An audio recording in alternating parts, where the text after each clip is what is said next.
Xerophytes. Xerophytes are plants which are adapted and suited to thrive in dry habitats or in those areas with prolonged drought, such as arid and semi-arid areas. Examples of xerophytes include baobab, euphorbia, cactus, and others. What about mesophytes? Mesophytes are also plants which are adapted, suited to thrive in terrestrial areas. What about halophytes? Halophytes. The word halo means salt. Therefore, halophytes are those plants which are adapted, suited to thrive in salty habitat or marine habitats. What about hydrophytes? The word hydro means water. Therefore, hydrophytes are those plants which are adapted and suited to thrive by growing wholly or partly in fresh water. And that is going to be our subtopic today, hydrophytes.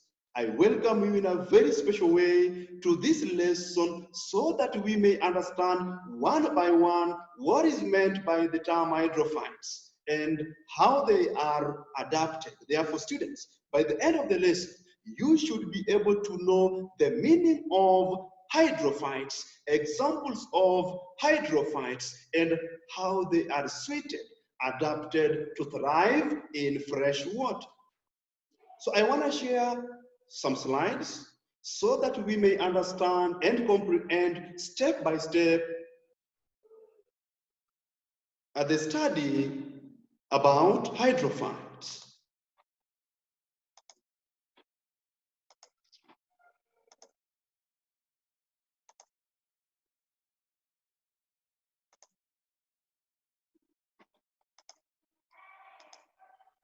Hydrophytes, as I've mentioned, are plants which grow wholly or partly in fresh water.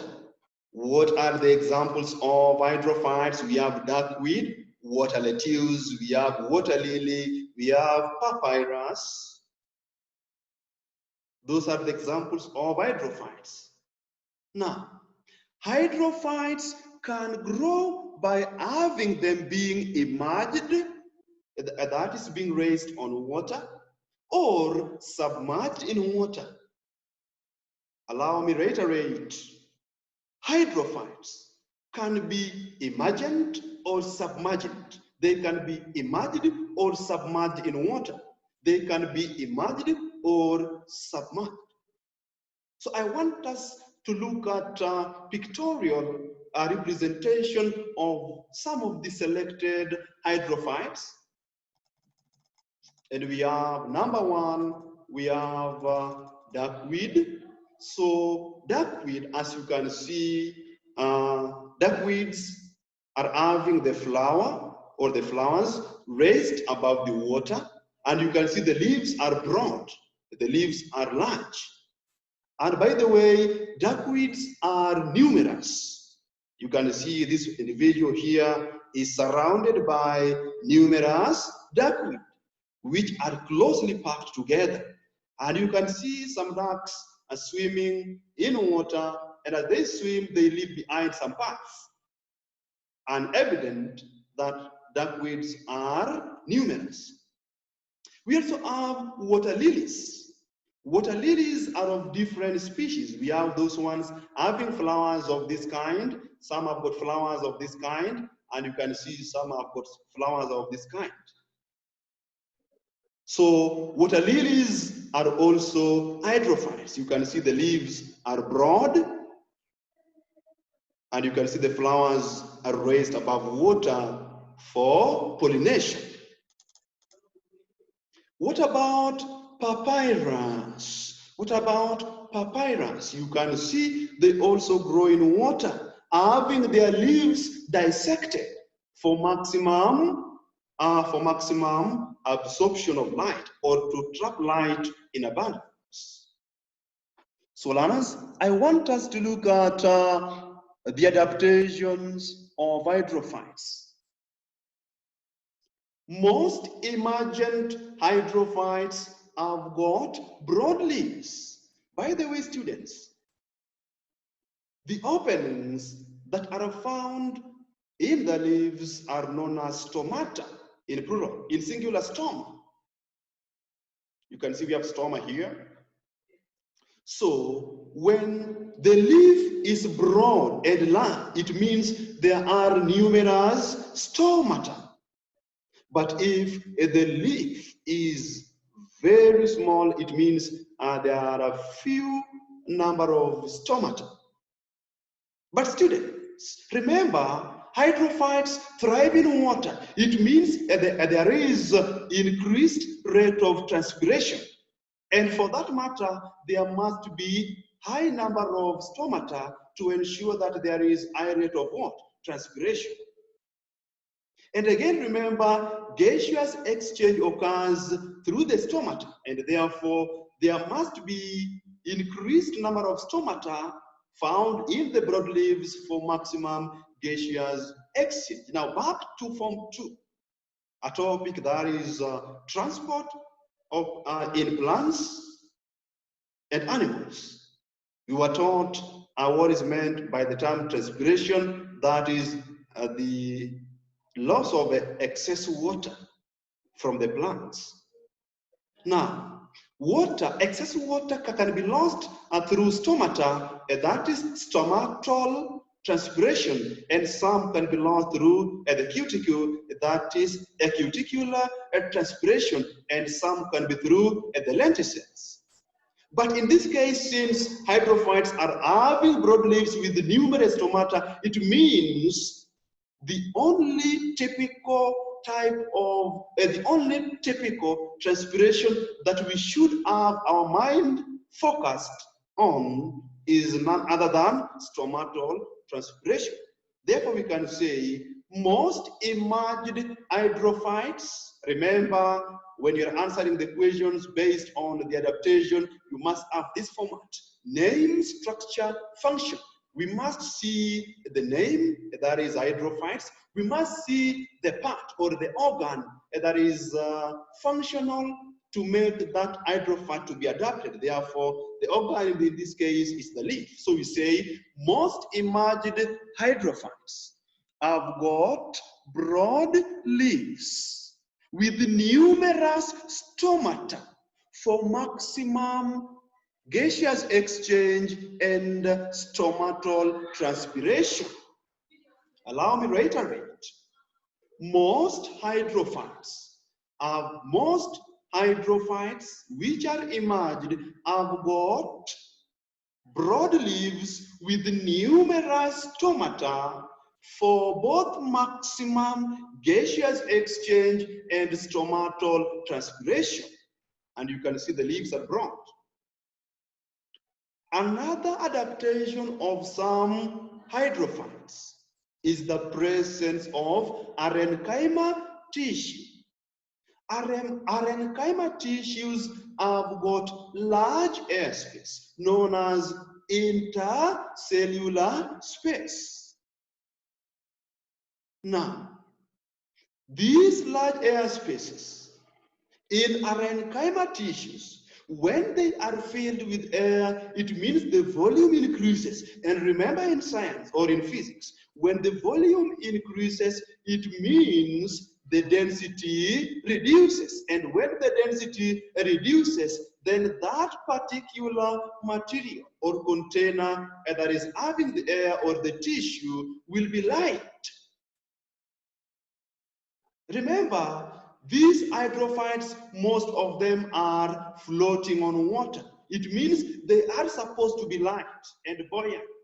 So how are they adapted to be able to float on water?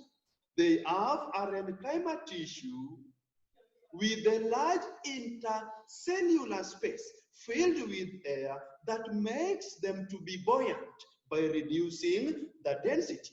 Therefore, how can we precisely have our point given out clearly using the format name structure function? We simply say most of the hydrophytes have got parenchyma tissues with large intercellular air spaces filled with air that makes the hydrophytes to be lighter, or else they become buoyant.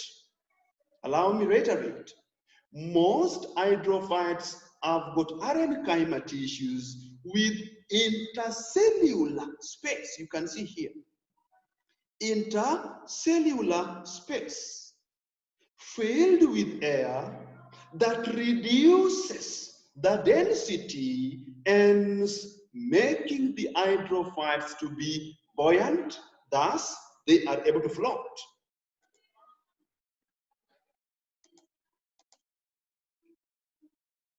Some hydrophytes have got their leaves dissected, divided repeatedly. You can see we have got the leaves of some of the selected hydrophytes highly dissected or deeply dissected. Why is it necessary for some of the hydrophytes to have their leaves dissected? This is to ensure that there is high rate of light absorption for photosynthesis.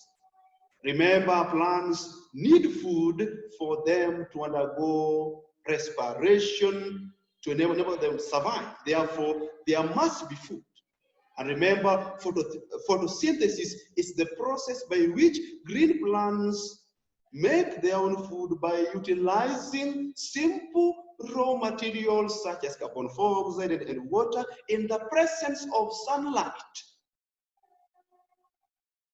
Now, I've said that hydrophytes need food for respiration for them to survive. And how can they acquire or manufacture food in abundance? By having maximum light absorption. And how is this necessitated? Or how is this made possible? By having the leaves highly or deeply dissected, as you can see in the diagram, for maximum absorption of what? Of light. So how can we precisely present our point, having in mind that we need to use this format, that is name structure function? We say most hydrophytes have got deeply or highly dissected leaves for maximum absorption of light for photosynthesis. Another adaptation that can make some of the hydrophytes to be adapted to thrive in water is poorly developed roots. Students, remember, when the roots are advanced, it means they must have root hairs. But as you can see, I want you to examine and scrutinize the type or the nature of these roots. These roots are not having root hair cells. They lack root hair cells. And due to this fact, we say that they are undeveloped. They are poorly developed. And remember, when these roots are poorly developed, it means that they are able to make the hydrophytes to float. Now we can precisely have our point presented this way. Most hydrophytes have got poorly developed roots which lack root hairs to ensure that they are able to float and survive in fresh waters. Finally, I want us to look at the adaptation of hydrophytes based on the flowers. Now, I want you to look at this flower skin. We have this flower, you can see. We have this flower having the pink color. We have these flowers. We have these flowers. We have these flowers. We have these flowers. But there is one thing which I am able to identify or to learn from these flowers. These flowers are raised above water. As you can see, we have got water here, and you can see the flower is raised or emerged. The flowers are emerged on water. They are above water. They are not actually submerged. Now, most hydrophytes have their flowers raised above water. This is to facilitate efficient pollination to enhance reproduction. Remember, flowers are also reproducing. They also reproduce. They also grow and multiply. And that is why you can see there are so many here. Now, for hydrophytes to continue reproducing, they must have their flowers exposed or raised above the water to ensure that efficient pollination is necessitated or is allowed to take place without any problem. Now, students, we have learned much about hydrophytes. And I'm very sure that you have learned very well more about hydrophytes. And in summary, hydrophytes. In summary, hydrophytes are plants which grow wholly or partly in fresh water. We have examples like water lettuce, water lily, duckweed, and papyrus. We have emerged and submerged.